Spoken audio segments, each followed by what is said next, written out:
A company you want to apply to has asked you to send your CV. And you are thinking, what? Are you kidding? Don't worry. CV means course of life in Latin. And that is just what it is. A CV is a concise document which summarizes your past, existing professional skills, proficiency and experiences. The purpose of this video is to demonstrate that you have the necessary skills to do the job for which you are applying. Literally, you are selling your talents, skills and proficiencies. Follow these steps to create a great CV and hopefully achieve the role you are hoping for. Step 1. Brainstorming for your CV.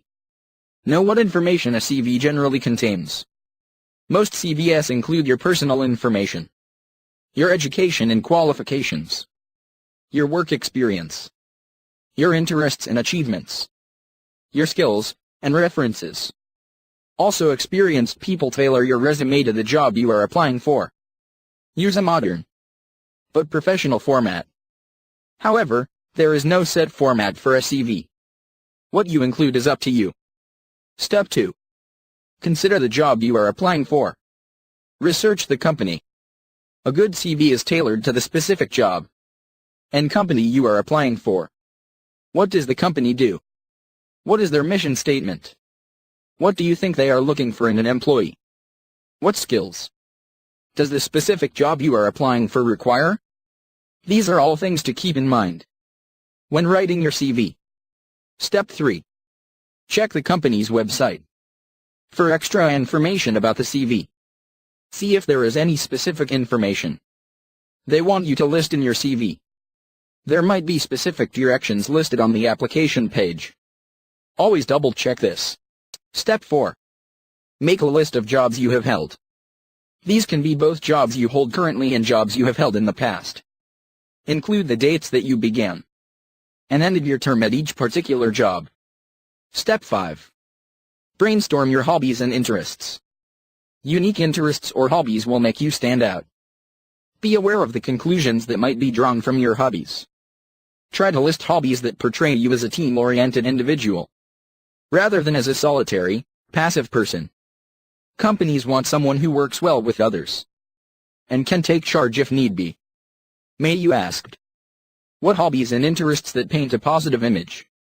The answer is being the captain of your soccer or football team, organizing a charity event for an orphanage, secretary of your school's student-run government.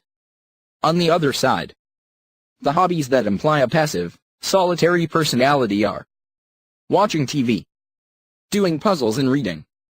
And remember, if you are going to put any of these things, give a reason why.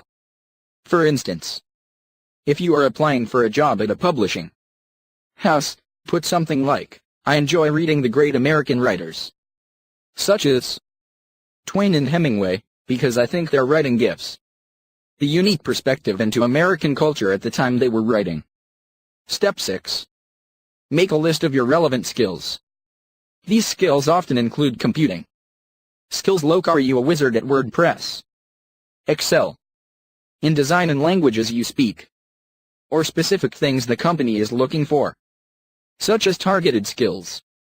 Let me tell you this example of targeted skills. If you are applying to be a writer for a newspaper, then list that you are fluent in AP style. If you are applying for a coding job, then mention that you have worked with JavaScript. Step 7. Create the format for your CV. Are you going to break each section up with a line? Are you going to put each section in its own box? Are you going to list all of your information? Play around with different formats to see which looks most professional.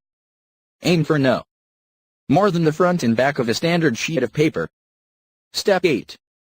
List your name, address, telephone number, and email at the top of the page. It is important to make your name a size larger than the rest of the text, as it is important for your reviewer to know who he or she is reading about. It is up to you as to how you format this information. Standard format would be to have your name in the center of the page. Your home address should be listed in a block format on the left side of the paper. Put your telephone number and email below your home address. If you have another address such as your address while you are at school, list this address on the right-hand side of the paper. Step 9. Write a personal profile. This is an optional part of the CV that is good for giving your reviewer a more in-depth look at you as a person. This is where you sell your skills, experiences, and personal qualities. It should be original and well-written. Use positive words such as adaptable, confident, and determined. This is an example of a personal statement for a CV, for a publishing company. An enthusiastic, recent graduate, looking for an entry-level editorial position that will utilize organizational and communication skills developed as a summer intern at City Light. Step 10. Create a section for your education and qualifications. This section can be at the beginning of your CV, or you can choose to list it after other sections. The order of sections is up to you. List your education in reverse chronological order. Begin with university if you attended, or are attending it, and work your way backwards. List the name of your university, the dates you went there, your major and minor, and your grade point average or levels. For example, you can write the following. Santa Clara University. English and History 2009-2013. Subjects include medieval literature, Victorian literature, criticism of poetry, and history of Great Britain. Obtained a 75% on my second-year exams. Step 11. Create a section for your work experience. This is the section in which you should list all of your relevant work experience. List the name of the company, the location of the company, the years you worked there, and what you did. Start with your most recent job and work backwards. If you have a long list of work experience, only put the experiences relevant to the job you are applying for. For example, you can write the following. Diablo Magazine. Walnut Creek, California, March 2012 January 2013. Fact-checked information. Wrote articles for Diablo's blog. Assisted in researching of material for articles. Step 12. Create a section for your skills and achievements. This section is where you list the things you accomplished at your previous jobs, and the skills you have developed through your experiences. This is also the section where you list any of your published work, lectures you've given, classes you've taught, and so on. For example, you can write these achievements. Successfully took a national bestseller from manuscript to publication. Received certification in copy editing from UC Berkeley. Step 13. Create a section for your interests. You should list any relevant interests that paint you in the most positive light. Choose several interests from the list you created while brainstorming for your CV.